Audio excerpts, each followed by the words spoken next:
and welcome back to Lucky Loaders 15, where I'll be giving you 4 selections for tomorrow's horse racing action.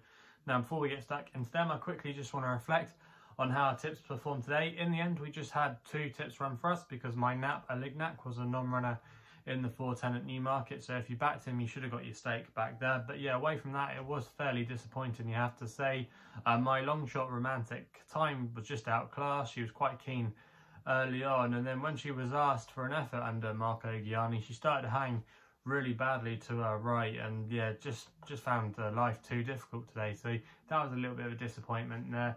And then my next best, London Eye, I just thought was given a little bit too much to do by Kevin Brogan. Probably wouldn't have won the race, but could have got a little bit closer to the winner and made more of a go of it. But yeah, he ultimately was just very disappointing. He was quite well gambled as well. So yeah, he was a little bit frustrating.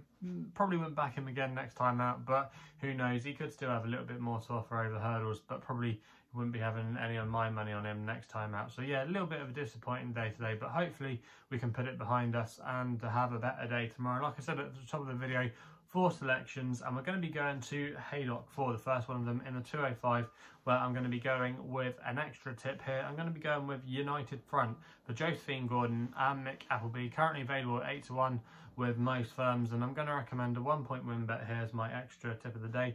Now, I thought this horse made quite a pleasing run after a turn when he finished second in a race at Yarmouth. That wasn't a bad race at all, actually.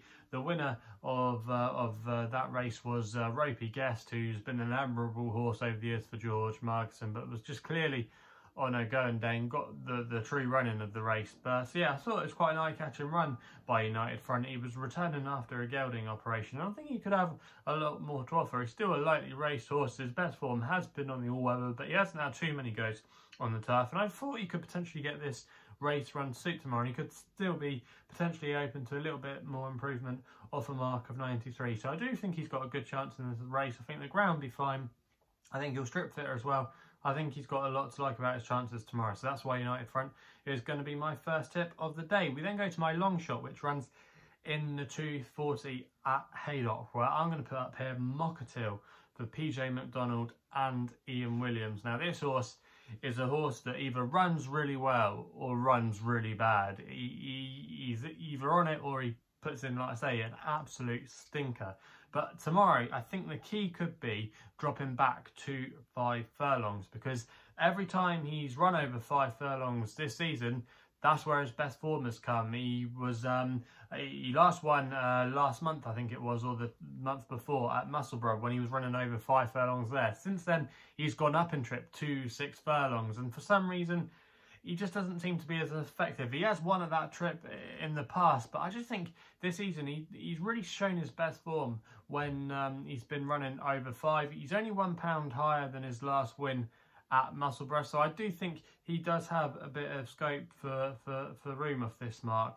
And on his best day, he's capable of probably being a horse that could run up into the 90s. He won the Epsom Dash earlier this year, and he's going to have a few things in his favour tomorrow. I think he'll get the race run to suit. There's going to be plenty of pace on, which will suit him, no problem at all. Also as well, the ground should be fine. Drop back to 5 furlongs, fine.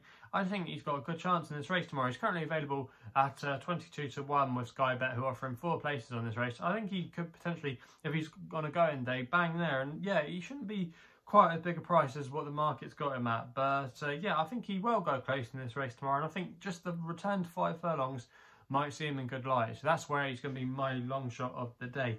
We then go to my Nap, which is going to run in the 340 at Newmarket. It's the big race of the day there, the Cambridgeshire Handicap. Now, this is technically a bigger price than the long shot I just gave you, but I'm just so sweet on his chances tomorrow. I think he's going to run one hell of a race, and I just had to put him up as my Nap, and that is Naval Commander for Dara Keenan and Robin Brislin. Now, current time recording, you get this horse at 50-1 with SkyBet, who are going to be offering 8 places on the race. I'm going to recommend a 1 point each way selection here. You're basically getting 10-1 for this horse to finish in the first 8, which I think is not a bad price at all there.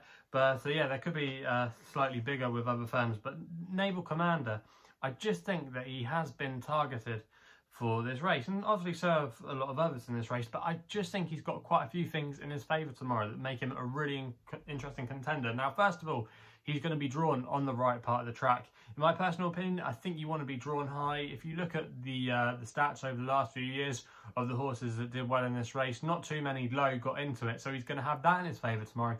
And also as well, he's a horse that likes to be ridden prominent and likes to be ridden handy. He's not going to probably be up there making the running, but I can just imagine Darragh Keenan just tracking the pace, which I think will really suit him. And he's a horse that responds to pressure. Now, if you go back and watch his last run, when he finished third at Epsom, I think you should really mark that effort up, because he was given plenty of weight that day. He was carrying 10 stone, giving a lot of his rivals like nearly a whole stone. You know, he was giving a lot of weight away, and he got badly hampered at a crucial moment. And Epsom's a really hard track to get yourself out of trouble, and he actually did really well, I thought. Go back and watch a race replay if you can, because he was hampered at a crucial stage, and then in the last furlong or so he rallies again and he's responding for pressure. Same can be said when he finished 6th at York. Okay, he could have had every chance to win it, but he was finding again at the end, and I just don't think he was suited by the mile. I think this kind of speciality 9 furlong trip will really suit him as well. I just think he's a horse that he does find well for pressure. His best performances have come on quick ground as well. He won at Newbury on his seasonal bout on quick ground. He broke his maiden tag last year at Leicester on quick ground. He's rated 90, which I don't think is bad at all. Like I said, he has hung in his races a little bit, but they got the cheek pieces applied tomorrow, which should be okay. Robin Brisland's stable are going okay as well. They haven't had a winner from their last 10 runners, but the last few have been knocking on the door and placing. He's had his best ever year, Robin Brisland, as well as a trainer. I just think you know that hopefully he's going to be ridden handy. And Darragh Keenan as well is not a bad jockey booking. He finished, I think it was 4th in this race last year when he was riding You're Hired that ran a mighty race, so he knows how to ride the race. You know, he did well in it last year. Still a young jockey that has ridden for Robin Brisland in the past before. So just a lot of things I think in his favour tomorrow. Obviously there's a lot of others that have got things in their favour, but they might have to come through gaps. They might have to come through traffic, and we know that sometimes being handy in these handicaps, not having too much traffic or not having to do too much from coming off the pace, can be really beneficial. And I just think Naval Commander at 50 to 1 tomorrow, I'm really excited about him tomorrow. I don't normally put up horses at this kind of price, but I just thought that tomorrow there could be bits of surprise. Uncle Bryn is a horse that I personally haven't warmed to, and I think if he was a good thing, Frankie would have been riding him, and that tells you a lot in my opinion. But there we go. They've not really said that Uncle Bryn's the lesser horse in the quotes, you know, and the media, but I'm just not sure about him, and I think there could be a boil over on the cards here, and I just think Naval Commander has got a good chance as any of making at least the first 8, so that's why I'm putting him up as my nap of the day tomorrow. We then go to something hopefully a little bit more reliable in the final race at Chelmsford in the 8:30 with a horse called Roca del Fuego, currently available Bet365 at 15 to 8. I'm going to recommend a 1-point win bet here. Now this horse is still quite a lightly raced horse for a 5-year-old actually. He's only had 12 career starts, but he's been in good as form as ever this season, and he seems to handle the all-weather no problem at all. He's a course winner, over 6 furlongs, which has seemed to have been his best trip, but tomorrow he's going to be dropping back to 5 furlongs. However, there's going to be a lack of pace in this race tomorrow, and he has made all, or he likes to be ridden handy on quite a number of his starts. He's been seen to race that way. I think he might just get an easy time of things tomorrow. He's got a good draw and still 2. A lot of these horses like to be held off a strong pace. If Tyler Hurd, who's booked for the ride tomorrow, claiming £5, can just get him into a good position up there, maybe even dictating the pace, I think he just might have too much for them, and he kind of might be able to make it like a stamina test over the 5 furlongs, if you kind of get my meaning. I just think he could take all the beating in that race tomorrow. Quite a weak race. The others need things to fall right, where he's a horse that still could have a little bit more improvement to come. I don't think this race will take much winning, so I just think La Roca del Fuego should be the one they've all got to beat in that race. And I think at 15 to 8 there, he's actually not a bad price, and he could arguably be a 5 to 4 shot in my own personal opinion. But so yeah, I do think he's got solid claims in the last day at Chelmsford tomorrow. Yeah, so that's all my tips for tomorrow's horse racing action. If you're still enjoying these videos, remember to hit the thumbs up button and subscribe here to my YouTube channel at Lucky Loaders 15.